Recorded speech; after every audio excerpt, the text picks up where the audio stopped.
Yan, hello po sa ating lahat. Kumusta? So, ang topic po natin, EDSI number 2, most popular Kalingap serye. Dahil pala dito, unang-una, marami pong salamat sa Team EDSI na nakatune in sa aking channel sa pagbibigay po ng like.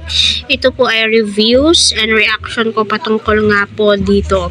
Unang-una, dahil po yan sa mga supporters, na nagtutulungan, hindi po kinukumpara ang isa't isa, sa mga Kalingap serye, kasi alam naman po nating lahat, iisa po yan sila, magkakaibigan po yan sila, tulungan na lang po natin, kasi nga po, para din po yan sa mga beneficiary. So number 2, EDSI, number 1 is Jomcar, Cedros, at kay Kalingap Dan, at kay Midet. Tama ba?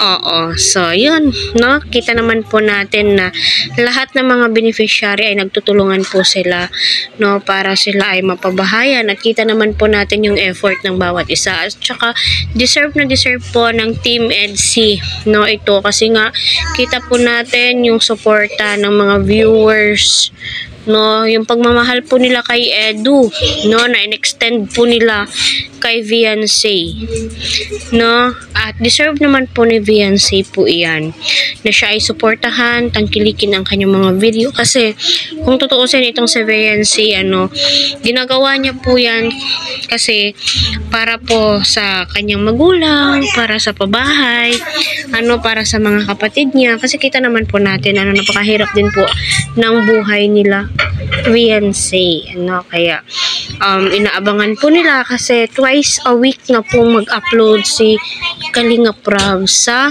Kalingap serye, mas aabangan po natin, kasi maraming pasabog, maraming exciting moments.